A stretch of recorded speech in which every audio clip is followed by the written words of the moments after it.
Hello friends, welcome to easy notes for you online study channel. आप सबके अपने YouTube channel पे आप सभी का बहुत बहुत स्वागत है।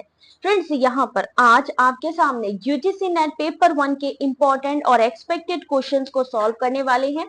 आप सभी से रिक्वेस्ट है जल्दी से लाइव आ जाइए, क्योंकि यहाँ पर ना सिर्फ आपको क्वेश्चंस बताए जाएंगे, साथ ही साथ यहाँ पर उनकी प्रैक्टिस के लिए as a quiz, as a mock test यहाँ पर आपको टाइम दिया जाएगा, जिससे कि आप लोगों की स्पीड भी बूस्ट हो जाए। तो चलिए जल्दी से एक बारी स्टार्ट कर लेते हैं। साथ ही आप लोग एक बारी कंफर्म कर दीजिएगा कि आप लोगों को ऑडियो विजुअल क्लियर है या नहीं। मैं 2 मिनट का वेट कर रही हूँ, एक बारी कंफर्म कर दीजिए कि मेरी आवाज आप तक पहुंच रही है या नहीं पहुंच रही है। थम्स अप करते जाओ जो भी हमारे साथ लाइव आते जा रहे हैं, और जिनको हमारी क्लासेस नहीं मिल पा रही हैं वो बेल नोटिफिकेशन में ऑल नोटिफिकेशन पे टिक कर लें, जिससे कि उनको सारी क्लासेस की नोटिफिकेशन भी मिल जाए। क्लियर है विनोद? चलिए कोई बात नहीं, यहाँ पर स्टार्ट करेंगे आज के इस क्वेश्चन को, जो कि बहुत इंपॉर्टेंट होने वाला है। जल्दी से भाई सब लोग आ जाओ, क्योंकि ये ना हो जाए कि मैम मेरा छूट गया, मेरे क्वेश्चन छूट गए, तो ये नहीं होना चाहिए। तो यहाँ पे जो भी आपके ग्रुप्स हैं, जो भी आपके फ्रेंड्स हैं, आप चाहो तो उनको भी ये शेयर कर सकते हो, ये क्लासेस शेयर कर सकते हो। तो चलिए स्टार्ट करते हैं। क्वेश्चन नंबर 1 आप सभी के सामने। टाइम मिलेगा 30 सेकेंड्स का। आंसर करना है आपको इस क्वेश्चन का। क्वेश्चन नंबर 1,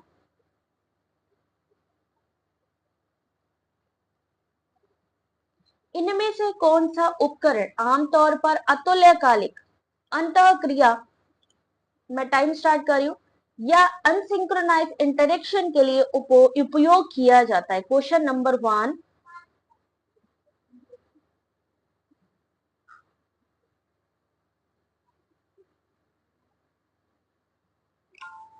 सिंक्रोनाइज क्या होता है? सेम टाइम पे।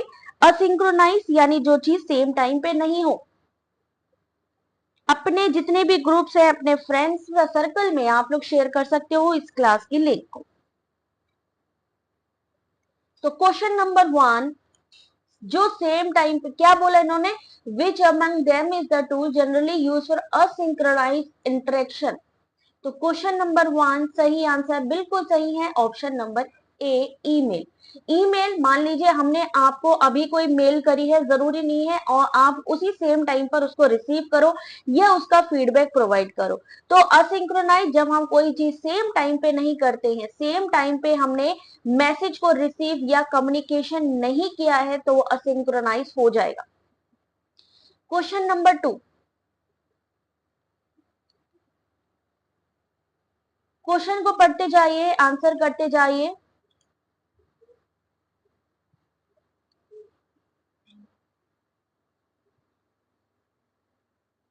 क्वेश्चन नंबर 2, एक कक्षा में इंटरनेट का प्रयोग किन उद्देश्यों के लिए किया जाता है?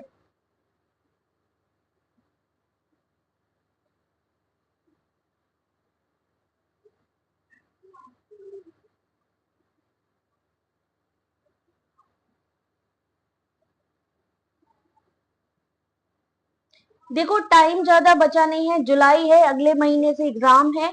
आप जानते हैं 21 अगस्त से एग्जाम होने वाला है, टाइम बचा नहीं है, लेंदी क्वेश्चंस होंगे। तो आप सबसे रिक्वेस्ट है कि कोई भी क्लास मिस मत करिएगा। 21 अगस्त से 4 सितंबर यानी नेक्स्ट आपका जो मंथ है बहुत इंपॉर्टेंट होने वाले है। और ना सिर्फ इसलिए कि ये जून का री एग्जाम है, इसलिए भी क्योंकि उसके बाद जो आपका दिसंबर वाला एग्जाम है, क्योंकि इन्होंने सिलेबस को रिवाइज करने की बात की है, तो हो सकता है कि दिसंबर 2024 का जो सिलेबस है वो चेंज मिले। तो बेटर यही है कि आप लोग जो क्लासेस ले रहे हो उसमें इतना जोर डाल दो कि जिससे कि आप लोगों का सिलेक्शन हो सके। Question number 2, correct answer is option number 3। पहला option information, second interaction, third है सोशेबिलिटी। एक कक्षा में इंटरनेट का प्रयोग मुख्यतः किन उद्देश्यों के लिए किया जाता है? इंटरनेट का यूज हम किस लिए करते हैं? हमें कोई इंफॉर्मेशन देनी हो, हमें किसी चीज की इंफॉर्मेशन देनी हो, इंटरेक्शन करना हो, दो लोग आपस में कम्युनिकेशन शेयर कर सकते हैं, इंफॉर्मेशन शेयर कर सकते हैं। सोशेबिलिटी, भाई जैसे अब आप देख रहे हो इस समय, अगर आप देखो ये फेसबुक है, ये क्या सोशेबिलिटी बढ़ाता है ना। या हम बात करते हैं कि टेलीग्राम है, टेलीग्राम पे क्या कर रहे हैं हम लोग, एक दूसरे को इंफॉर्मेशन को बढ़ाने का काम कर रहे हैं। तो सोशेबिलिटी भी बढ़ती है इसके द्वारा। क्वेश्चन नंबर 3, टाइम स्टार्ट कर रही हूं। अब सब लोगों ने आंसर करना है। यूनिफॉर्म रिसोर्स लोकेटर एक कौन सी स्कीम है जो www ब्राउजर्स इंटरनेट पर साइट्स का पता लगाने के लिए उपयोग की जाती है?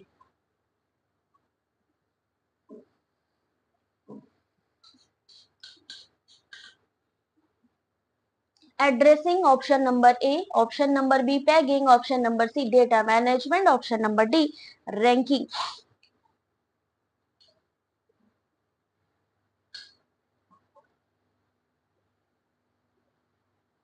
यूआरएल एक स्कीम है जो www ब्राउजर इंटरनेट पर साइट्स का पता लगाने के लिए उपयोग करती है। Anuradha, question number 3 correct answer is option number A addressing. Uniform resource locator एक एड्रेसिंग स्कीम है जो www ब्राउजर इंटरनेट पर साइट्स का पता लगाने के लिए उपयोग किया जाता है। Question number 4,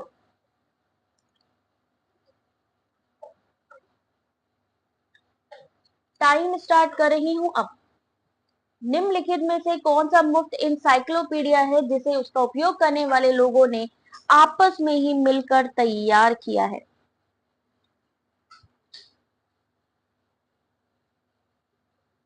question number 4 Ranjana, answer करते जाओ। Option number 1 Google, option number B Wikipedia, option number C encyclopedia, option number D Yahoo. यानी उन्हीं लोगों ने आपस में मिलकर के तैयार किया है मुफ्त इंसाइक्लोपीडिया। उसका नाम क्या है? आपका विकीपीडिया से, इंसाइक्लोपीडिया से, ब्लॉग से, ट्विटर से क्वेश्चंस आएंगे, तो आप लोग इस पे ध्यान देते रहना। क्वेश्चन नंबर 4 करेक्ट आंसर बिल्कुल सही है भाई, ऑप्शन नंबर बी विकीपीडिया। कब आया था विकीपीडिया? कौन से ईयर में आया था? जल्दी से बताना जरा। Year of establishment. विकीपीडिया कौन से ईयर में आया? Very good Deepshikha. पार की नजर निर्मा सुपर 2001। ध्यान से देखोगे तो आपसे जो मैं क्वेश्चंस पूछती हूँ काफी बार तो आपके स्क्रीन पे ही अवेलेबल रहते हैं। तो किसके द्वारा किया गया? जिमी वेल्स और लेरी सिंगर के द्वारा। ये एक मुफ्त वेब आधारित और सहयोगी बहुभाषी बहुभाषी यानी कई लैंग्वेजेस में अवेलेबल एक विश्व कोश है। दुनिया भर के लोग इसका उपयोग करते हैं और 13 मिलियन लेख लिखे गए हैं इसमें। इसके लेखों को कोई भी व्यक्ति संपादित कर सकता है। डन। अगला क्वेश्चन आपके सामने, क्वेश्चन नंबर 5। निम्नलिखित में से कौन सा एक वेब ब्राउजर नहीं है? मल्टी लैंग्वेज है, जहां पर अपना ट्रांसलेट भी कर सकते हो।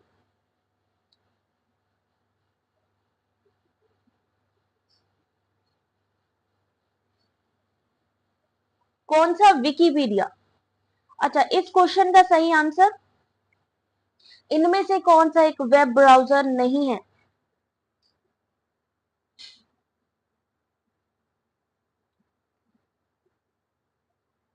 चलिए ध्यान से देखते हैं क्वेश्चन नंबर 5 को। सही आंसर ऑप्शन नंबर ए XHTML। XHTML का फुल फॉर्म क्या होता है?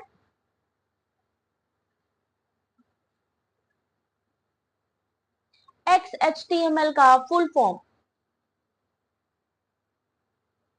सनी, XHTML का फुल फॉर्म क्या है? एब्रीवेशन है ये, फुल फॉर्म क्या है? सामने ही स्क्रीन पे ना सिर्फ आपके क्वेश्चंस है, आपके आंसर भी अवेलेबल है। आपको सिर्फ पढ़ना है और आंसर करना है। XHTML extensible hypertext markup language. ये वर्ल्ड वाइड वेब पर प्रयुक्त एक भाषा है। इसमें सॉफ्टवेयर भाषा में HTML या XML दोनों भाषाओं की विशेषता समाहित होती है, जबकि अन्य क्या है? वेब ब्राउजर है, extension of HTML। Very good Vishal. Next question, question number 6। भाई 10 यूनिट्स है आपके यूजीसी नेट पेपर 1 में, तो हम आईसीटी से निकल के आ गए हैं कहां पे? टीचिंग एप्टीट्यूड पे। टीचिंग एप्टीट्यूड में किसका, अगर मैं बात करूं, अगर मैं पूछूं आपका टीचिंग एप्टीट्यूड में कितना परसेंटेज आपका प्रिपरेशन हो चुका है?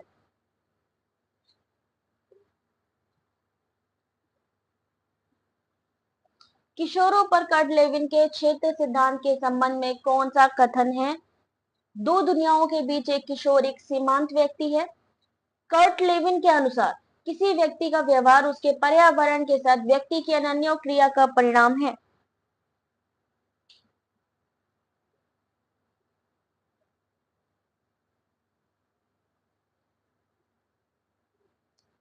क्वेश्चन नंबर 6 सही आंसर बिल्कुल सही है, ऑप्शन नंबर बी बोथ 1 और 2। कर्ट लेविन का फील्ड थ्योरी, इस सिद्धांत में संज्ञानात्मक संरचना को ही क्षेत्र बोला गया है। कर्ट लेविन के अनुसार प्राणी व्यवहार उन सभी कारकों द्वारा प्रभावित होता है जो उसके क्षेत्र के वातावरण में उपस्थित है। यानी आपका आसपास का एटमॉस्फेयर कैसा है, इससे भी आपके व्यवहार पर असर पड़ता है। क्षेत्र सिद्धांत के अनुसार दो दुनियाओं के बीच एक किशोर एक सीमांत व्यक्ति है तथा किसी व्यक्ति का व्यवहार उसके पर्यावरण के साथ जो व्यक्ति की अनन्य क्रिया है उसका परिणाम है। यानी आसपास का जैसा एटमॉस्फेयर होगा, हमारा जो बिहेवियर है उस पे काफी हद तक डिपेंड करता है। ये किसने कहा है? कर्ट लेविन ने, जो कि है field theory. Next question, question number 7। Question number 7 आप सभी के सामने है।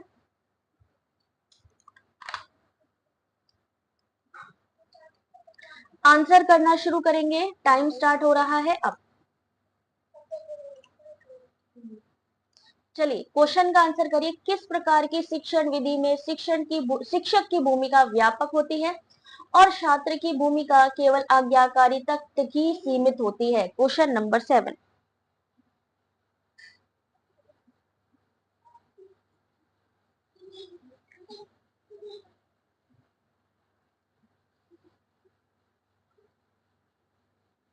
मतलब किसमें ऐसा है कि जहां पे जो स्टूडेंट का रोल होता है वो केवल मतलब मेन हम कह सकते हैं लिमिटेड होता है। तो लिमिटेड का मतलब है कि वहां पर लर्नर सेंटर्ड की जगह टीचर सेंटर पे ज्यादा जोर दिया जाता है, क्योंकि शिक्षक की भूमिका व्यापक होती है। इनमें से किसमें?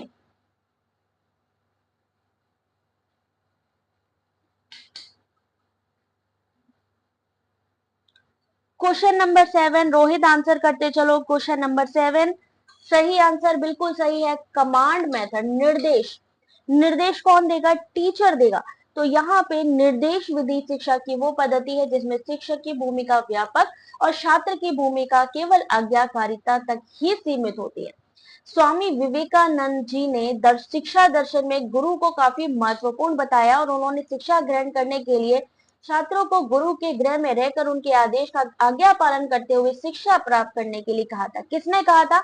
स्वामी विवेकानंद जी ने। Question number 8।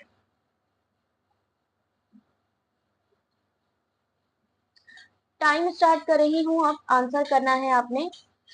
Question number 8। Bharat में सर्व शिक्षा अभियान कब शुरू किया गया, जिसे हम SSA भी कहते हैं?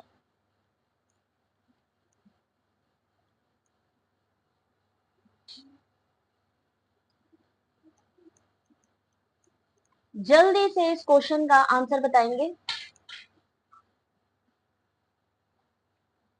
सर्व शिक्षा अभियान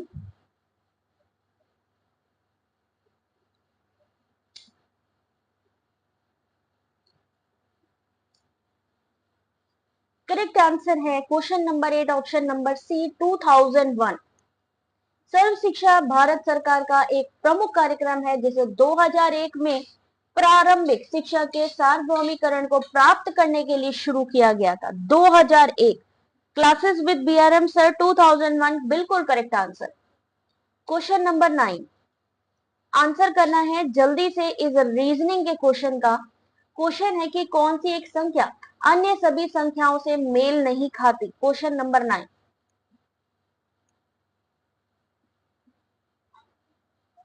SSA, MSA और SMSA फुल फॉर्म बताते जाइए भाई। थोड़ा सब लोग अपना अपना नॉलेज बढ़ाते जाएंगे और बताते जाएंगे जिससे कि क्लैरिटी और बढ़े। 2, 5, 10, 17, 26, 37, 50, 64।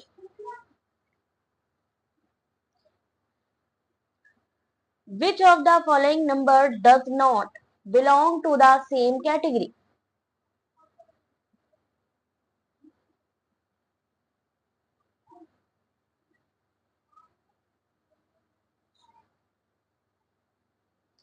क्वेश्चन नंबर 9,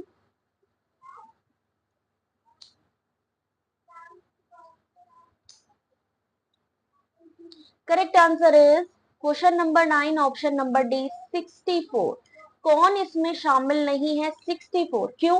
क्योंकि 2 के बाद में जरा ध्यान से देखिएगा, यहां पर मैं थोड़ा सा जूम कर देती हूँ। 2 के बाद है 5, 5 के बाद है 10, 10 के बाद 7। अब यहाँ पे क्या होता जा रहा है 3, 5, 7, 9, 11, 13, 15। यहाँ पर आपकी क्या होती जा रही है, यहाँ पे आपकी संख्या 3 के बाद 2 को जोड़ो 5, 5 में 2 को जोड़ो 7, बढ़ता जा रहा क्रम है यहाँ पे। तो सही आंसर 50 के बाद में 15 को जोड़ा 11, 11 के बाद 13, 13 के बाद 15, 15 के बाद कितना आएगा 65 आएगा, सही answer. Next question, question number 10। Time start कर रही हूं अब। वर्ड प्रोसेसिंग सॉफ्टवेयर के संदर्भ में एक मर्ज किए गए प्रकाशन को बनाने के लिए किसी प्रकाशन में स्थैतिक जानकारी को चर जानकारी के साथ एक डेटा स्रोत के संयोजन की प्रक्रिया क्या कहलाती है?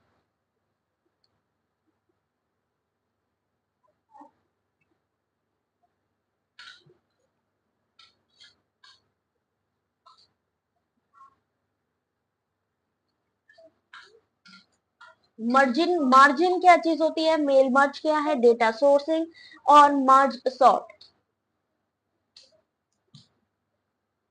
संयोजन की बात करिए। In the context of word processing software, the process of combining static information in a publication together with variable information in a data source to create one merge per publication is called option number B mail merge. Mail merge एक form letter से बड़े पैमाने पर mailing के लिए व्यक्तिगत पत्र या पूर्व संबंधित मेल लेबल बनाने की एक प्रक्रिया है। Mail merge correct answer. Question number 11। क्या आप जानते हैं कि आपके पेपर 1 में करंट अफेयर नहीं, अवेयरनेस आएगा। अवेयरनेस में आपके क्वेश्चंस आएंगे करंट अवेयरनेस के, यानी हो सकता है आपकी सेंसस से क्वेश्चन आए, गवर्नमेंट स्कीम से क्वेश्चंस आए। ये है नया पैटर्न आपका, नया सिलेबस। क्वेश्चन नंबर 11 आंसर करिएगा।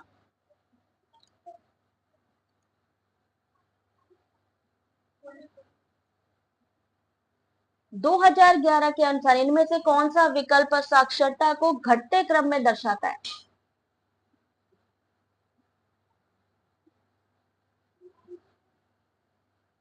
घटता हुआ क्रम बताना है।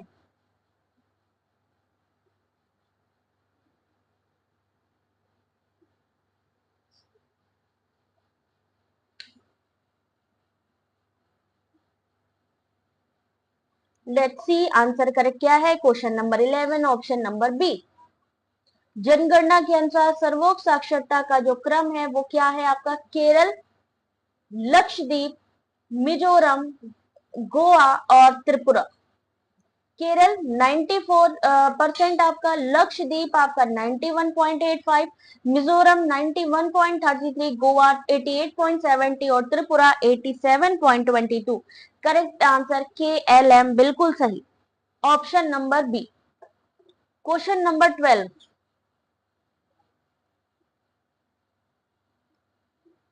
क्वेश्चन को रीड करिए क्योंकि वहां आपको पढ़ने पड़ेंगे लॉन्ग क्वेश्चंस।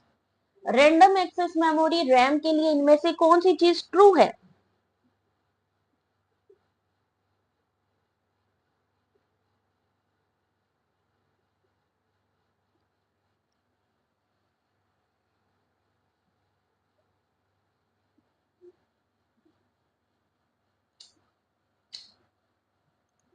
प्राइमरी मेमोरी है आपकी रैम एंड रोम। तो यहाँ पर आपसे पूछा गया है रैम के बारे में कि रैम क्या है? Volatile memory, temporary memory. RAM computer के लिए मुख्य सर्किट बोर्ड है। बिजली बंद होने पर रैम का डेटा समाप्त हो जाता है। रैम डेटा के लिए दीर्घकालिक भंडार है, या रैम किसी छवि के आंतरिक प्रतिनिधित्व को किसी चीज में परिवर्तित करता है। ये क्या है आपका? Volatile memory. Question number 12 option number B. बिजली चली गई तो इसमें जो डेटा है वो भी चला जाता है। रैम जो होती है किससे बनी होती है? रैम यानी random access memory made from, किससे बनी होती है ये? मान लीजिए स्टेटमेंट में क्वेश्चन आ गया, किससे बनी होती है, क्या बताएंगे?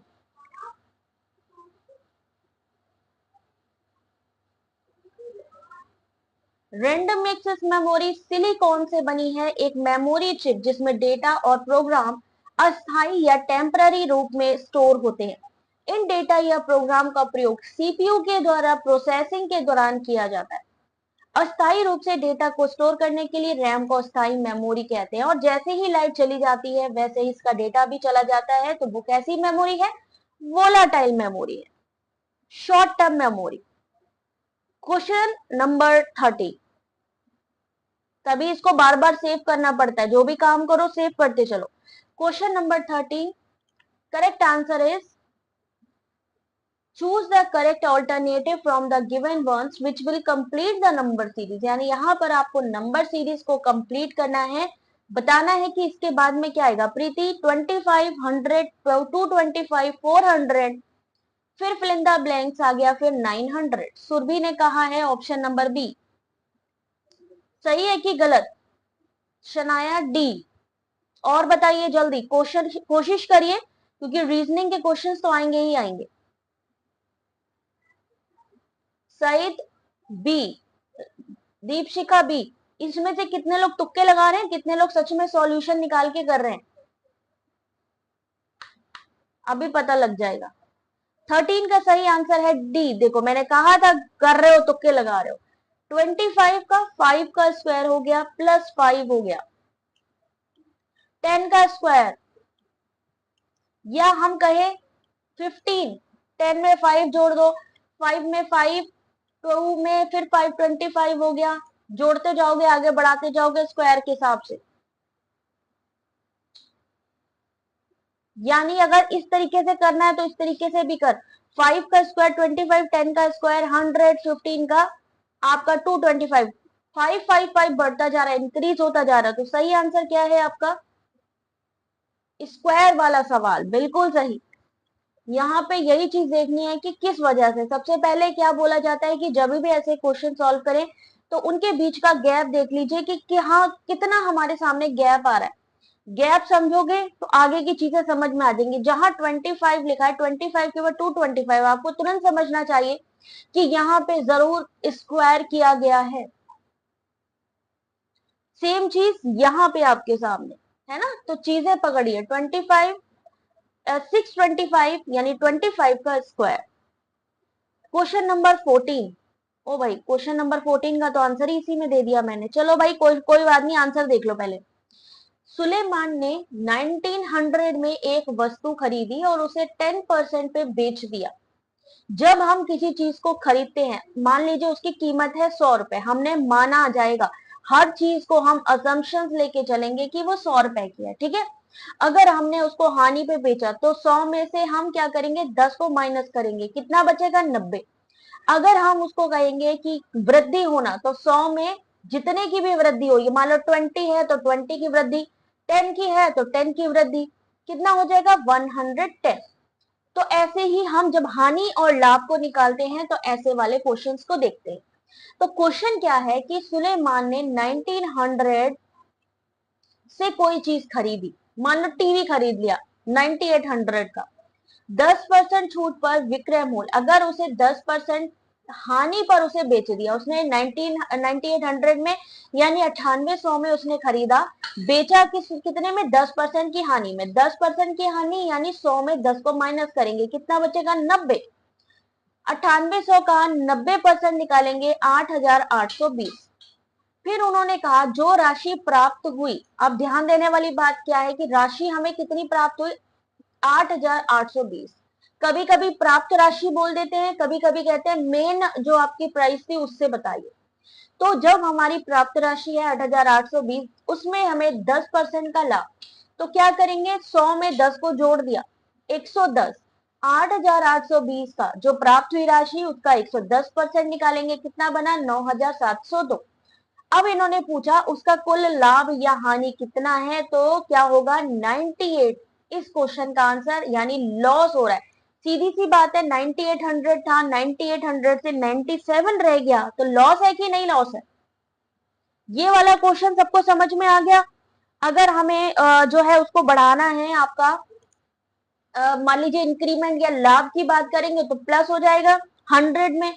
अगर हम उसको बात करेंगे कि हानि हो रही है तो क्या करेंगे, माइनस कर देंगे। ठीक है, समझ में आ गया तो एक बार थम्स अप करो जरा। जिसको जिसको जेआरएफ चाहिए वो लोग थम्स अप करो।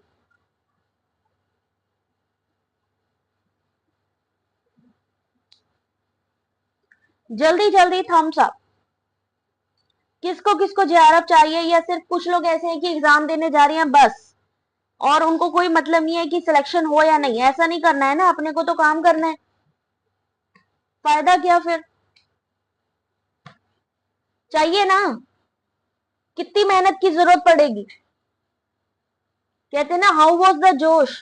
कितना जोश है भाई, हमें लेना है अगर कुछ अचीवमेंट करना है लाइफ में, कितने जोश की जरूरत है हमें, कितने परसेंट की कमी है हमारे अंदर? जोश लो भाई अपने अंदर। क्वेश्चन का कहते हैं ना, एक होता है इंट्रोवर्ट, एक होता है एक्सट्रोवर्ट। तो जब भी ऑनलाइन क्लास हो आपको एक्सट्रोवर्ट बनना पड़ेगा, कुछ भी अपनी तरफ से एक्सप्लेन करें, लेकिन क्वेश्चन को कोशिश करें कि सॉल्व जरूर करें। लेना है ना, तो बस लग जाओ और अगले क्वेश्चन का आंसर करो। बहुत ज्यादा ना, बिल्कुल नहीं। तो देखो क्या है ना कि हम लोग कोशिश करते रह जाते हैं, हम कहते हैं हाँ हमने ट्राई किया, ट्राई करने के बाद में एग्जाम भी दे देते हैं, पढ़ाई भी करते हैं, लेकिन जब वहां पर हमको नहीं मिलता ना कुछ, तो कोई ये नहीं देखता है कि हमने कितनी मेहनत करी थी। क्या देखता है कि अरे यार इनका सिलेक्शन नहीं हुआ, इनको नहीं मिला, है ना? तो ये नहीं करना है। हमें क्या करना है, अब हमने अगर सोच लिया है कि भाई हमको नेट क्वालिफाई करना है, 3 कैटेगरी है, ये मान के चलो प्रॉफिट है। क्यों? क्योंकि भाई पहली कैटेगरी आपकी जेआरएफ तो मिलनी मिलनी है, जिनकी भी एज हमारी 30 है। अगर हम कैटेगरी 2 में भी आ जाते हैं तो भी यार बहुत बढ़िया, क्योंकि हम असिस्टेंट प्रोफेसर बन सकते हैं किसी भी कॉलेज में। अगर मान लीजिए हमारे मार्क्स रह जाते हैं 50 या 60 के करीब, मैं आपसे हमेशा इसीलिए बात करती हूँ, अगर मान लीजिए हमारे मार्क्स थोड़े कम भी रह जाते हैं, यानी अराउंड 50 टू 60 या 55 रह जाते हैं, उनको चांस मिल जाएगा पीएचडी करने का। तो अल्टीमेटली लॉस कहीं नहीं है, सिर्फ लॉस उनके लिए है कि जिनको भाई लास्ट एट द टाइम अगर पढ़ाई करनी है। अगर कंटिन्यू पढ़ते रहोगे तो कोई दिक्कत नहीं है, है ना? कोई दिक्कत नहीं है। कोई भी कैटेगरी आपके अकॉर्डिंग है कि भाई कौन सी कैटेगरी में आपको चाहिए, उसके हिसाब से मेरिट लानी है। हाई मेरिट कैटेगरी 1, फिर आपका मीडियम कैटेगरी आपकी 2, और थर्ड कैटेगरी है आपकी, मान लो कम मार्क्स भी आ गए तो एटलीस्ट पीएचडी तो कर ही पाओगे। लेकिन ये भी ना हो ना कि एग्जाम में हम जा रहे हैं, तैयारी है नहीं, हम 40 पे परसेंट पे बैठे हुए हैं, तो क्या होगा, सिलेक्शन होगा क्या? नहीं होगा। बाद में किसी से हम कहेंगे भी ना तो भी कहेंगे अरे यार पागल थे ये लोग, इतना पैसा लगा सब कुछ हुआ। तो यहाँ पे क्वेश्चन नंबर 14 के बाद क्वेश्चन नंबर 15, सही सही आंसर बताएंगे। अब आपको क्वेश्चन के साथ में आंसर भी दिखा रही हूँ, ये डबल प्रॉफिट है। और थर्ड प्रॉफिट क्या है इसका, कि पीडीएफ भी मिलती है। आप सभी से रिक्वेस्ट है गाइस, मेंबरशिप ले लीजिए, जिससे कि मैं आप लोगों से ज्यादा इंटरेक्ट कर सकूं और ज्यादा से ज्यादा क्लासेस और क्वेश्चंस आप लोगों को अवेलेबल करा सकूं। तो मेंबरशिप इस चैनल की लेना बिल्कुल ना भूलें। ये सोच लें कि एग्जाम टाइम है, अगर हम 100 रुपए का पिज्जा खा लेते हैं उससे तो कमी की है हमारी मेंबरशिप, 100 रुपए से कम की है। सोचो, आपको 10,000 5,000 बैचेस नहीं लेने हैं। नेट क्लियर है, जेआरएफ चाहिए, लग जाओ भाई। चलो अब आंसर करो। इन्होंने कहा रश्मि का वेतन 15% उसने अनाथालय को दे दिया, दान वाले दिन उसने 45 रुपए का दान किया। अब ये राशि उसके पहले दान के लिए सोची गई राशि का 125% है, तो रश्मि का वेतन कितना है?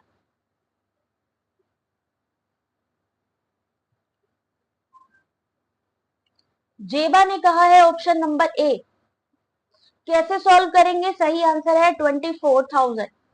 अब इन्होंने कहा था कि उसने मान लीजिए 15% अनाथालय में दिया, 125% है उसका जो पहली अमाउंट थी, और टोटल 4500 रुपए का उसने दान किया।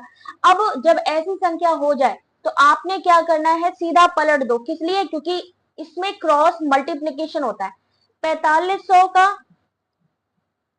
इंटू कर दो 100, इंटू कर दो 100, शॉर्टकट। फिर कितने परसेंट हमने अनाथालय को दिए, उसके बाद हमारा 125% जो हमारी पहली राशि का अमाउंट है, काटना शुरू कर दो, इसको डिवाइड करना शुरू कर दो संख्याओं से। जब टोटल करोगे 24,000। अब यहाँ पे आपको आना चाहिए कि कैसे हमने इसको काटनी है संख्या। 24,000 इस क्वेश्चन का सही आंसर निकल आएगा ना क्वेश्चन? जल्दी थम्स अप करो। नमस्ते जितेन, आंसर करना है आप नेक्स्ट क्वेश्चन का। कभी भी ऐसी संख्या हो, 15% हो, जितने भी परसेंटेज हो, परसेंटेज का मतलब ये 00 जो लिखते हैं ना, मतलब 15% है, तो 15% को कैसे लिखेंगे? 15/100। फिर इन्होंने कितने कहा? 125। 125 का 125% कितने का? 4500 का। कितने का? 4500 का। अब 4500 को ले आओ ऊपर, इंटू 100, इंटू 100, कुछ नहीं करना, नीचे 15 इंटू 125, ये हो गया, निकलेगा 24,000। तरीका सीखो। अगला क्वेश्चन, क्वेश्चन नंबर 16। सॉल्व करने की कोशिश करो, दिमाग से सॉल्व करो। नहीं आएगा वो अलग बात है, लेकिन पहली कोशिश यही होनी चाहिए कि हम ये अटेम्प्ट कर सके। एक विज्ञान जो अत्यंत लघु स्तर पर उपकरण निर्माण करता है, बिल्डिंग डिवाइस करता है, क्या होगा उसका सही आंसर?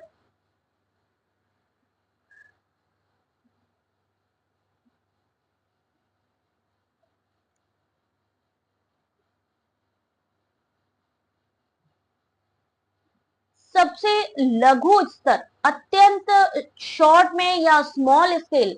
सबसे स्मॉल स्केल की बात की जा रही है भाई यहाँ पे।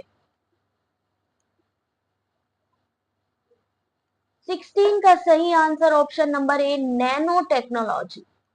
नैनो टेक्नोलॉजी वो विज्ञान है जो अत्यंत लघु स्तर पर, स्मॉल स्केल पर उपकरण निर्माण करता है, और एक नैनोमीटर 1 मीटर का बिलियनवा हिस्सा होता है। मान लीजिए पहला एक स्टेटमेंट इन्होंने दिया आपको, जिसमें इन्होंने कहा नैनो टेक्नोलॉजी वह विज्ञान है जो स्मॉल स्केल पर, जो है यहाँ पर जो है बिल्डिंग इंस्ट्रक्शन में इन्वॉल्व रहती है या उसको करवाती है। दूसरे में इन्होंने एक स्टेटमेंट दिया नैनो टेक्नोलॉजी से, जिसमें लिखा कि नैनोमीटर 1 मीटर का 1 बिलियनवा हिस्सा होता है। तो आपको इन चीजों के बारे में पता होना चाहिए, तभी इन दो स्टेटमेंट्स का आप आंसर कर पाओ। ठीक है, क्वेश्चन नंबर 17।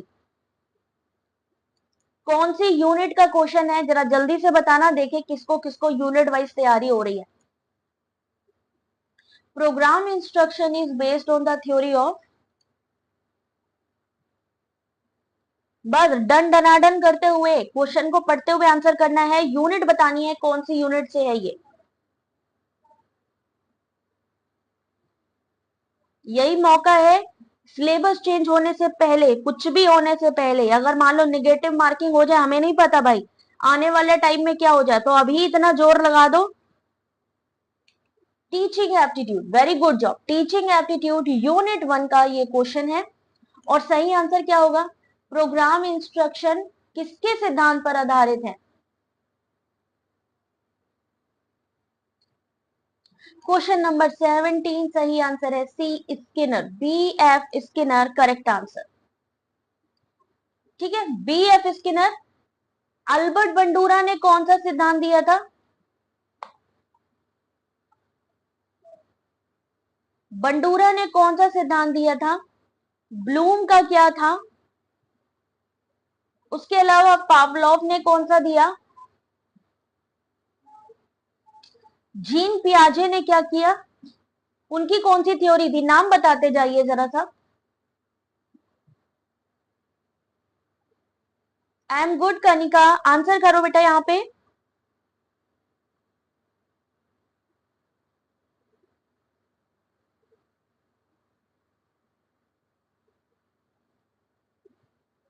किसने दिया कौन सा सिद्धांत? जैसे ब्लूम टेक्सोनॉमी में classification of teaching, very good. Cognitive development, 3 domain बताए हैं किसने? ब्लूम ने। सोशल लर्निंग किसकी है? सोशल लर्निंग है आपकी बंडूरा की, सामाजिक अधिगम का सिद्धांत, social learning. Very good. Bloom का क्या है? Three domain.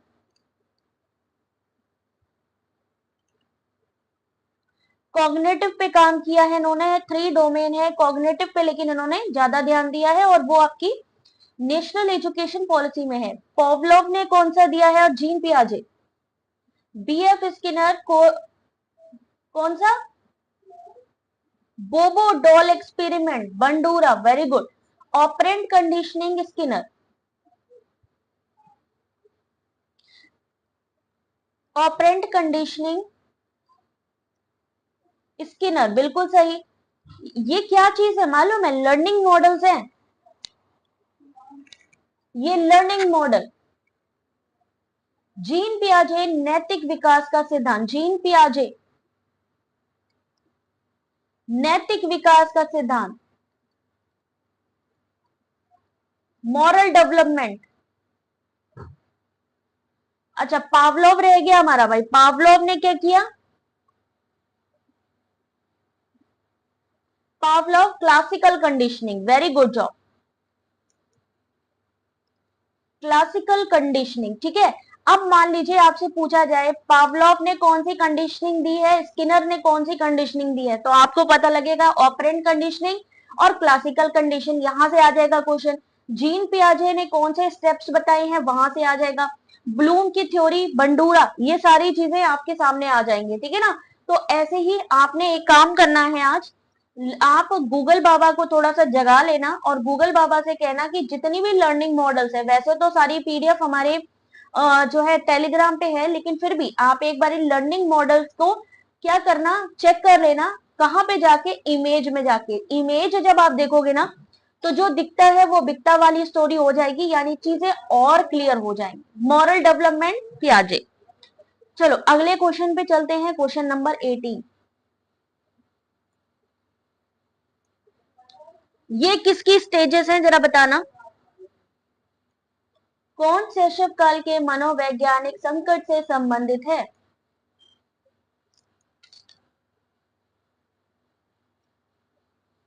कोहलबर्ग का मॉरल डेवलपमेंट।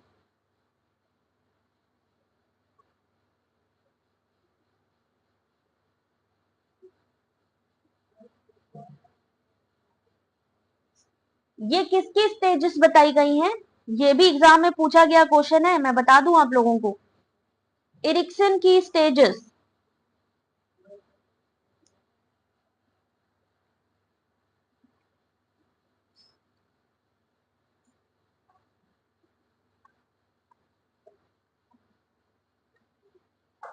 जीन पियाजे, knowledge comprehension, application, analysis, synthesis, evaluation. Jean पियाजे का नहीं है विनोद, जीन ये जो तुमने बताई है ये है ब्लूम की, कॉग्निटिव की। Question number 18 option number B इस क्वेश्चन का सही आंसर है। ट्रस्ट वर्सेस मिसट्रस्ट किसके अंतर्गत आता है? शैशव काल में। इरिक्सन का ये सिद्धांत है और इरिक्सन ने व्यक्तित्व सिद्धांत में मनोसामाजिक विकास की 8 अवस्थाएं बताई हैं। मनोवैज्ञानिक किसकी? समाज की, मनोसामाजिक समाज की 8 अवस्था। पहली शैशवावस्था, जिसमें क्या आता है? विश्वास बनाम अविश्वास, ट्रस्ट वर्सेस मिसट्रस्ट। प्रारंभिक बाल्यावस्था, खेल अवस्था, स्कूल अवस्था। किशोरावस्था में क्या होता है? तरुण, मध्य और परिपक्वता, जो आपकी जो एज रहती है या स्टेप ये रहते हैं आपके स्टेजेस, इसमें क्या चीज आती है? कोई बात नहीं, कोई बात नहीं विनोद, ठीक है। चलो सीटेट का पेपर भी सॉल्व कर दें, चलो मैं कोशिश करूंगी, ठीक है। तो ये सारी कौन कौन याद कर लेगा जिन्होंने पहले नहीं पढ़ा है? किसने इस टॉपिक को पहले नहीं पढ़ा है? एक बार जरा थम्स अप कर दो। अगर नहीं पढ़ा है तो आप इसको रट लेना, क्योंकि ये आपकी इरिक्सन की स्टेजेस हैं। लर्निंग मॉडल से यहां से क्वेश्चन जरूर आता है। लर्निंग मॉडल यहां से क्वेश्चन जरूर आते हैं। चलो अगला क्वेश्चन, क्वेश्चन नंबर 19, देखते हैं आप कौन आंसर करता है। एनसीएफ 2005 के अनुसार ज्ञान की प्रकृति कैसी है?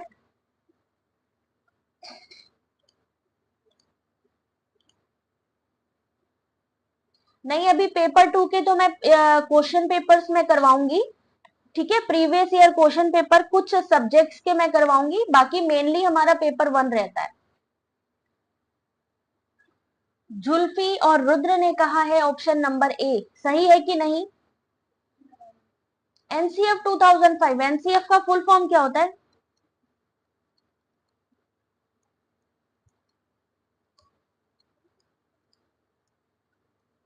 एनसीटीई का फुल फॉर्म क्या होता है?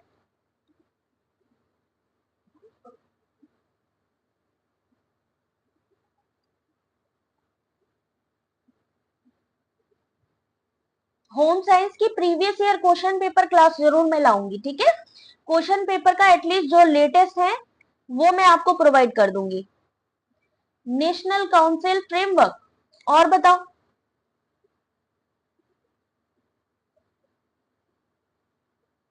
National council for teacher education, NCTE, national curriculum framework for teacher education.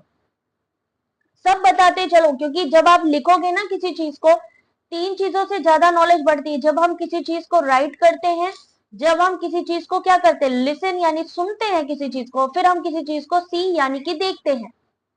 तो इन सब चीजों का जब हम इस्तेमाल करते हैं तो चीजें बढ़ती हैं। और सही आंसर बिल्कुल सही है, डायनामिक एंड रिलेटिव। एनसीएफ 2005 के अनुसार ज्ञान की प्रकृति कैसी है? डायनामिक है। बच्चों के विद्यालय जीवन को बाहरी जीवन से जोड़ता है और विद्यार्थियों को रटने की प्रणाली से मुक्त कराता है। Question number 20।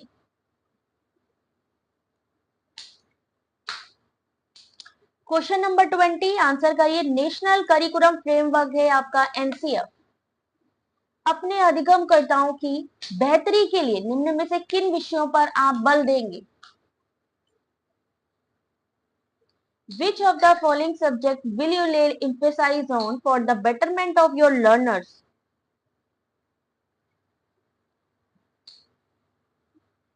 आप लोग देखिए, जितने भी हमारे पेपर 2 के ग्रुप है ना, आप सबसे रिक्वेस्ट है वो जरूर ज्वाइन कर लीजिए टेलीग्राम पे, ठीक है? जैसे जैसे मैं जिसके भी कराती जाऊंगी पेपर 2, आप सब लोगों को इन्फॉर्म करती जाऊंगी। बाकी क्वेश्चन पेपर तो मैंने सारे डाल दिए, तो टेलीग्राम ज्वाइन करना होगा आप सभी को। अपने अधिगमकर्ताओं की बेहतरी के लिए, लर्नर्स के लिए, बेटरमेंट के लिए आप किन विषयों पर ज्यादा बल देंगे? सही आंसर बिल्कुल सही है आप लोग, ऑल सब्जेक्ट पे, क्योंकि कोई भी विषय किसी अन्य विषय से कम महत्वपूर्ण नहीं है। 21।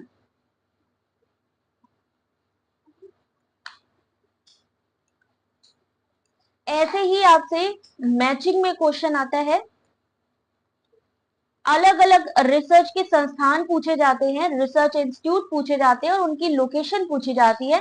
किसमें? मैचिंग में। तो थोड़ा जो इंपॉर्टेंट है उनको जरूर पढ़ लीजिएगा। भारतीय वनस्पति शोध संस्थान कहाँ पे स्थित है?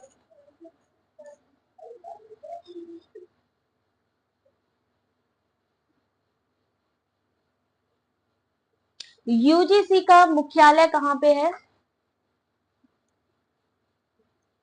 इसके कितने रीजनल ऑफिसेस हैं? आईसीएआर जो यूजीसी नेट कराते हैं, आईसीएआर यूजीसी नेट, ठीक है ना? ये इनका मुख्यालय कहाँ पे है?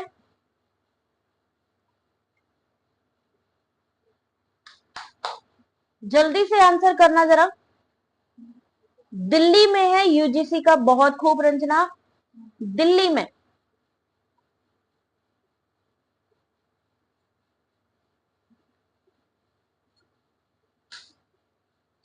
मुख्य रीजनल ऑफिस कितने हैं इसके? न्यू दिल्ली बिल्कुल सही है। रीजनल ऑफिस कितने हैं?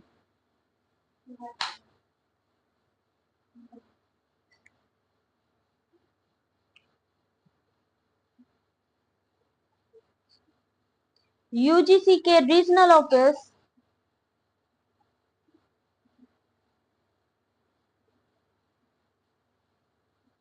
8 है कि 6 है? अब बताओ, ये इतना इंपॉर्टेंट है, अगर यूजीसी से आ गया क्वेश्चन तो अब क्या आंसर करोगे? हिमांशु सही है, क्योंकि रीजनल ऑफिस है इनके 6। कहाँ कहाँ पे हैं वो भी पूछा जा सकता है, कहाँ कहाँ पे है? आईसीएआर,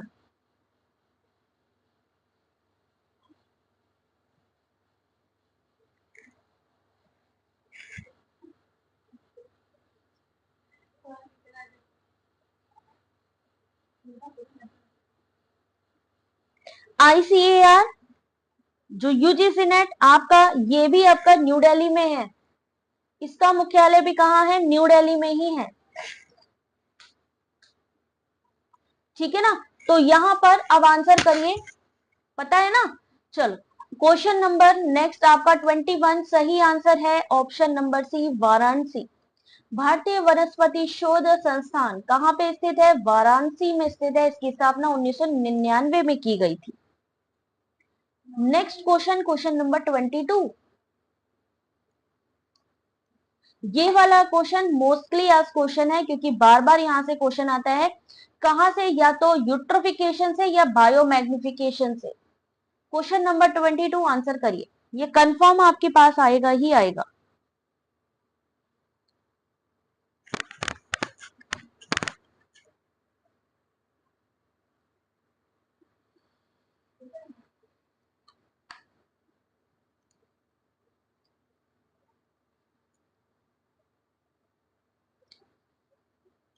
वेरी गुड विनोद, ऐसे ही डिटेल में आंसर बताते जाओ, भले अब अपने फोन से चेक करके बताओ, ये मनाही नहीं है कि आप अपने फोन को यूज नहीं करेंगे। बिल्कुल डेफिनेटली, अगर आपको आंसर नहीं मिल रहा है, आप अपने क्वेश्चन आंसर चेक करिए, पर सही आंसर बताइए।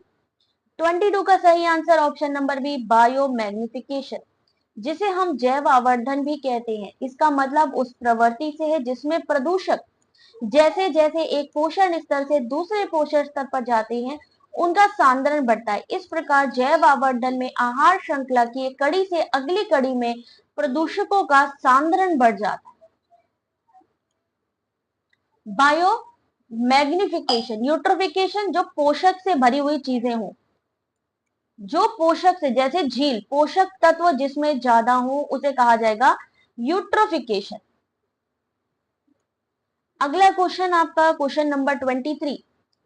चलो भाई शुरू हो जाओ। 23 क्वेश्चन नंबर, रीजनिंग का एक क्वेश्चन है। एफ के पी यू के बाद यूपी के एफ, फिर सी एच एम आर, और उसके बाद क्या आएगा।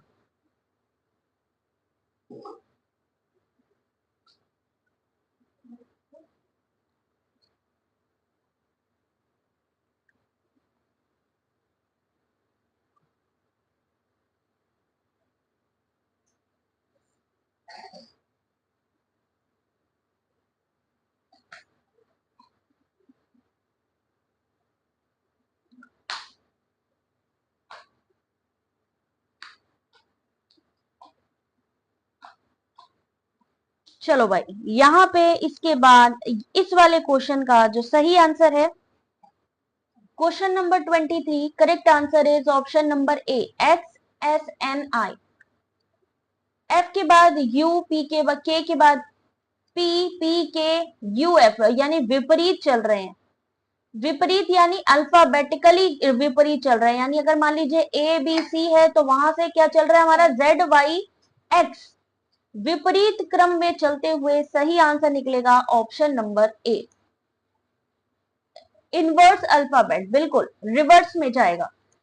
अगला क्वेश्चन, क्वेश्चन नंबर 24 कर लीजिए, इस बार ये मैचिंग में आया था question. Question number 24, time start हो रहे हैं अब। किसी कोड में ऑलवेज क्रिएट आइडिया को जी बादशाह, आइडिया न्यू थॉट को मारीगी और आइडिया न्यू सॉल्यूशन को रीगी 2 लिखा जाता है, तो क्रिएट न्यू सॉल्यूशन को कैसे लिखेंगे।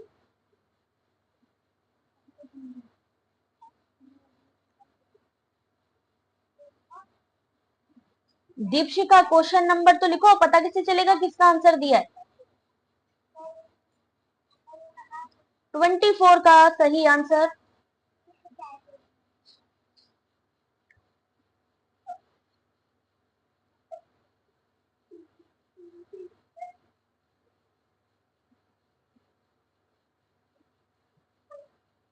चलिए देखते हैं इस क्वेश्चन का सही आंसर। अच्छा, कितने लोग ऐसे हैं जो ऐसे क्वेश्चंस को सॉल्व नहीं कर पा रहे हैं क्योंकि उनको टाइम नहीं मिल रहा है, उनको लग रहा है कि ऐसे क्वेश्चंस को हम सॉल्व नहीं कर पाएंगे, ऐसे हमें टाइम चाहिए। और वो लोग हाथ उठाए जिनको आता है, और कुछ लोग ऐसे हैं जिनको नहीं आता है। जरा एक बारी जल्दी से बता दो, क्योंकि डरने वाली बात नहीं है, कोई ऐसा यहाँ पे कोई इशू नहीं है कि भाई मुझे आता है या नहीं आता, या मुझे टाइम नहीं मिल पाया, या मैंने सॉल्व किया ही नहीं। कितने लोगों ने सॉल्व ही नहीं किया इस क्वेश्चन को?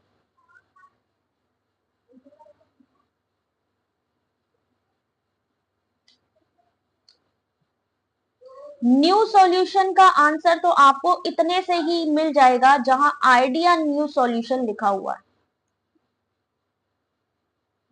आइडिया, ध्यान से देखिए, आइडिया यहां पर भी है, न्यू भी है यहाँ पे, और आइडिया यहां पर भी है। अब आइडिया यहां पर है, आइडिया और यहां पर भी, यानी जी का संबंध किससे है? आपके आइडिया से। यानी यहाँ पे क्या हो जाएगा, री एंड टू तो कंफर्म आना ही आना है, जी को हटा दीजिए तो री एंड टू तो आएगा ही। इसमें री एंड टू किस में आ रहा है आपका? क्रिएट। जी के बाद दूसरा क्या है यहाँ पे? बी, बा एंड श, ऑलवेज क्रिएट आइडिया। 24 का सी आंसर होना चाहिए, जो कि आपका री एंड टू से ही आ जा रहा है।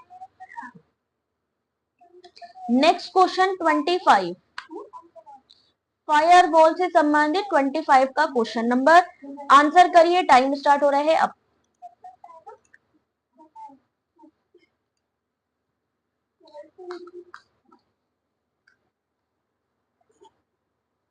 ये मत सोचा करो कि पूरा क्वेश्चन ही सॉल्व करना है तो ही हमें आंसर का पता लगेगा। कभी कभी स्टार्टिंग में फर्स्ट या सेकंड लाइन या आपके सामने आंसर भी होता है, कभी कभी उतने से ही आंसर निकल आता है, जरूरी नहीं है कि पूरा का पूरा ही सॉल्व करो। फायरवॉल का डिजाइन अनाधिकृत पहुंच को रोकने के लिए किया गया है और ये किसमें कार्यान्वित की जाती है? फायरवॉल कहां पे वर्क करता है आपका? याशिका ने कहा है बी।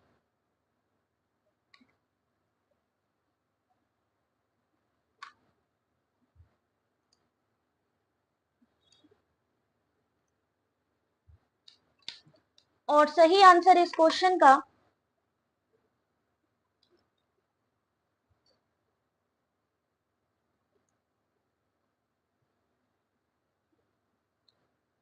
करेक्ट आंसर 25 का ऑप्शन नंबर सी, या तो सॉफ्टवेयर या हार्डवेयर या सॉफ्टवेयर और हार्डवेयर के संयोजन से।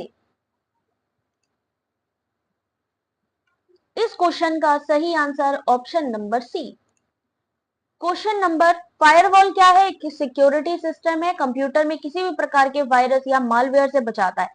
ये नेटवर्क के गेटवे पे लगा होता है, जैसे कि वॉल खड़ी होती है, दीवार खड़ी होती है, वैसे खड़ा हो जाता है। किसी भी चीज को आने से पहले उसको फिल्टर करता है, और अगर उसे लगता है कि कोई ऐसी एक्टिविटी हो रही है जो कि हमारे सिस्टम के लिए सही नहीं है, तो उसे क्या कर देता है? ब्लॉक कर देता है। कौन ब्लॉक कर देता है? फायरवॉल। 26 क्वेश्चन नंबर, ये क्वेश्चन इस बार भी एग्जाम में पूछा गया था, मैं आपको बता दूं, ये क्वेश्चन नंबर आपका 26 18 जून के पेपर में आया है ये वाला क्वेश्चन।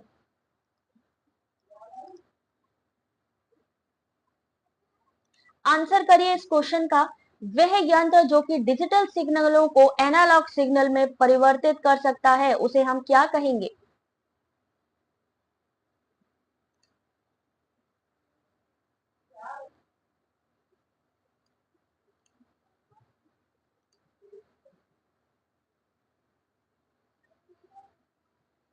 ये वाला क्वेश्चन अभी रिसेंटली एग्जाम में पूछा गया क्वेश्चन है।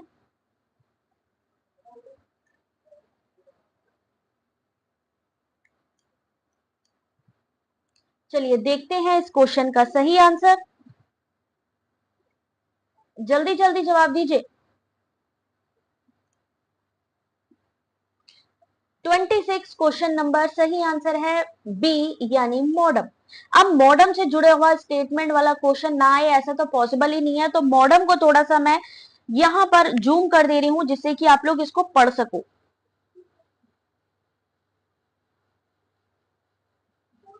अब जरा ध्यान से देखिए मॉडम के बारे में सारी डिटेल। मॉडम दो शब्दों से मिलकर बना है। मॉडम का फुल फॉर्म क्या है? अब यहां से मैं कुछ क्वेश्चंस पूछूंगी आपसे और आपको आंसर करना है। पहला क्वेश्चन, मॉडम का full form, modular demodulator, very good. दूसरा क्वेश्चन आपके सामने क्या करने वाली हूं कि यहां पर ये क्या काम करता है, मॉडम का काम क्या है? हिंदी में लिखो चाहे इंग्लिश में लिखो। मॉडेम क्या काम करता है?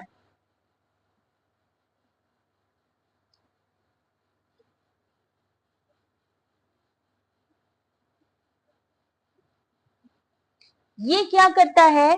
डिजिटल सिग्नल को एनालॉग सिग्नल में कन्वर्ट करता है। जब डिजिटल को एनालॉग में कन्वर्ट करता है तो उसे मॉड्यूलेशन कहते हैं। जब एनालॉग को डिजिटल सिग्नल में करता है तो डिमॉड्यूलेशन कहते हैं। अब डिजिटल को एनालॉग मॉड्यूलेशन, एनालॉग को डिजिटल डिमॉड्यूलेशन। मॉडेम एक प्रकार का हार्डवेयर डिवाइस है जिसका कार्य कंप्यूटर को केबल या टेलीफोन के माध्यम से डेटा भेजने के लिए प्रयोग किया जाता है। यह कंप्यूटर या राउटर को किससे जोड़ता है? ब्रॉडबैंड नेटवर्क से जोड़ता है। Next question, question number 27। Answer करिए इस क्वेश्चन का, क्वेश्चन नंबर 27।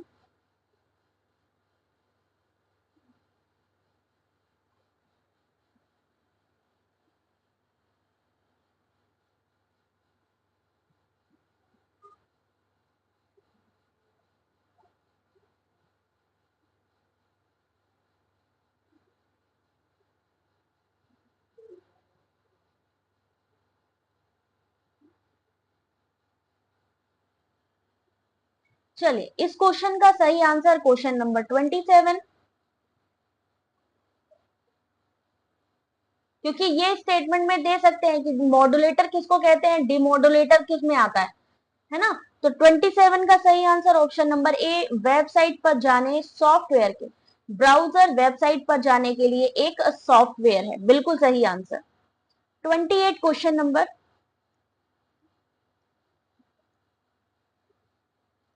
टाइम स्टार्ट कर रही हूं, आंसर करेंगे आप लोग।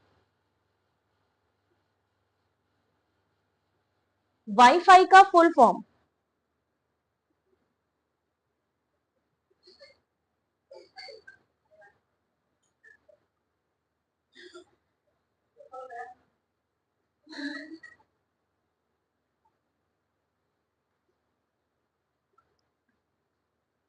चलिए देखते हैं इस क्वेश्चन का, वाईफाई का क्वेश्चन का। ये जो क्वेश्चन आपके सामने आया है एग्जाम में, पहले पूछा जा चुका है दिसंबर 2023 में।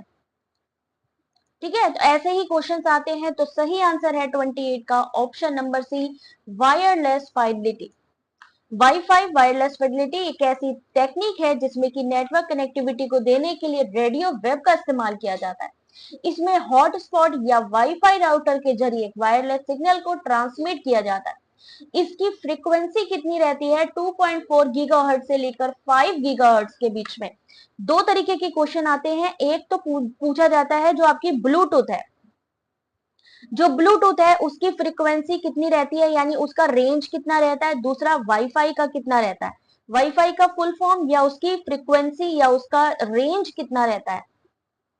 यहां से क्वेश्चन आता है आपका वाईफाई से रिलेटेड, ब्लूटूथ से शॉर्ट, जिसको कहा जाता है कि जल्दी 5 से 6 मीटर का रेंज होता है, वो कौन सी होती है ना। तो ऐसे क्वेश्चंस आपके एग्जाम में बन रहे हैं। 29 क्वेश्चन नंबर, बहुत आसान सा है, आंसर करिए question number 29।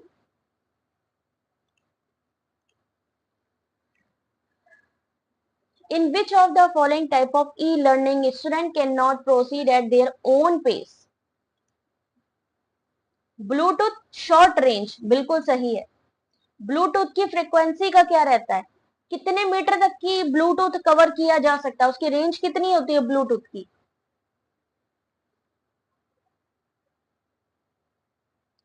Question number 29, correct answer is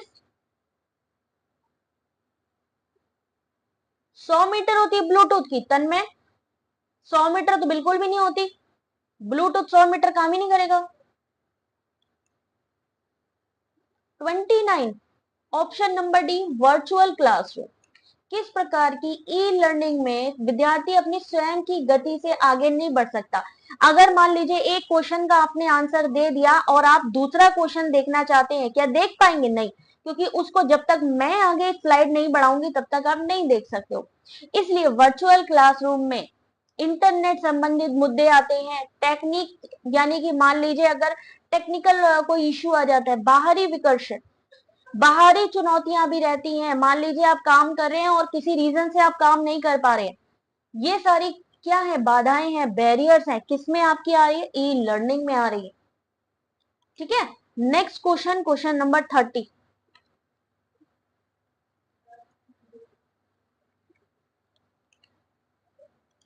विभेदीकृत शिक्षण सत्र निम्नलिखित शिक्षण मॉडलों में किसका एक अवयव है? Differential teaching session is a component of which of the following model of teaching? Virtual classroom. अब आप मान लो दीपशिका कह रही है कि भाई मैम आपसे आगे मैं पूरी क्लास खत्म कर लू, कर लेगी क्या? नहीं, लिमिटेशंस होती हैं वहां वर्चुअल क्लासरूम में, है ना। 30 का रंजना सुरभि ने आंसर किया है बी, केपी ने किया है बी। सही आंसर है सी, ग्लेजर का मूल शिक्षण मॉडल। ग्लेजर का विभेदीकृत शिक्षण सत्र, डिफरेंशियल टीचिंग सेशन किसका है? रॉबर्ट ग्लेसर का मनोवैज्ञानिक शिक्षण प्रतिमान। इसमें क्या क्या चार बिंदु हैं, चार भाग हैं, फोकस, सिंटेक्स, सोशल सिस्टम और सपोर्ट सिस्टम। किसमें? ग्लेजर के बेसिक टीचिंग मॉडल में। 30 फीट, 10 मीटर, बिल्कुल बिल्कुल 30 फीट या 10 मीटर की। ब्लूटूथ की रेंज क्या था आपका? 30 फीट, बिल्कुल सही है, 30 फीट या 10 मीटर, ये है ब्लूटूथ की रेंज। बिल्कुल सही, ऐसे ही आपसे फ्रीक्वेंसी पूछी जाती है एग्जाम में, है ना। अगला क्वेश्चन, क्वेश्चन नंबर 31। निम्नलिखित में से कौन सा एक करेक्ट है?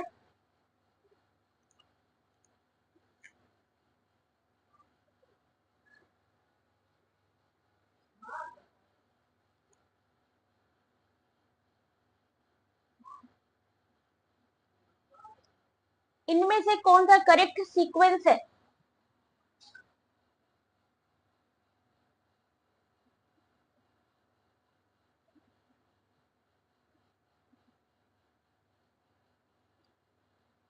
और सही आंसर है, सबसे पहले क्या किया जाता है? सबसे पहले सेंडर होता है, सेंडर के बाद उसके पास मैसेज होता है, और मैसेज के बाद वो जाता कहां है? रिसीवर के पास जाता है। सही आंसर बी। Question number 32।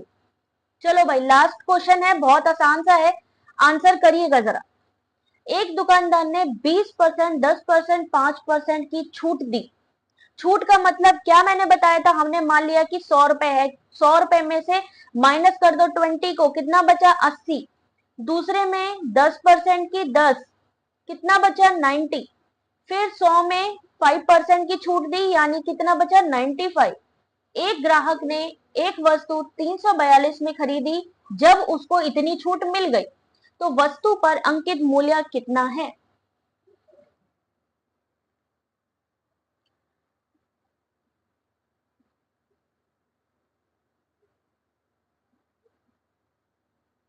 इतना तो बता दिया कि इतना जो है उन्होंने छूट दी। कैसे सॉल्व करेंगे ऐसे क्वेश्चन को? सही आंसर है बी, 500। जैसे कि आपको देखो 80, 90, 95, यही था ना, 80, 90, 95, ये तीनों चीजें हैं। देखो यहाँ पे किसके इक्वल टू कर दी हमने? 342, क्योंकि उसमें उसने खरीद ली, इतने डिस्काउंट। कोई वस्तु थी जिसका प्राइस था मान लीजिए एक्स, क्योंकि हमें प्राइस नहीं पता है, एक्स थी, उसका हमने छूट दी मान लीजिए 20% की, उस वस्तु के में 10% की, यानी 90% हो गया। फिर हमने उसमें छूट दी 95% की, सॉरी 5% की, यानी 95 बचा। कितने में से? क्योंकि हमने माना किसको था कि मान लीजिए प्राइस है 100 रुपए, एक्स की वैल्यू 100। टोटल हमारा हुआ कि वस्तु खरीदी गई 342 में। अब या तो ऐसे निकाल लो, या तो कर लो 342 क्रॉस मल्टीप्लीकेशन किससे होगा? नीचे वाली संख्या से। तो 100 3 बार 100 लिख दो।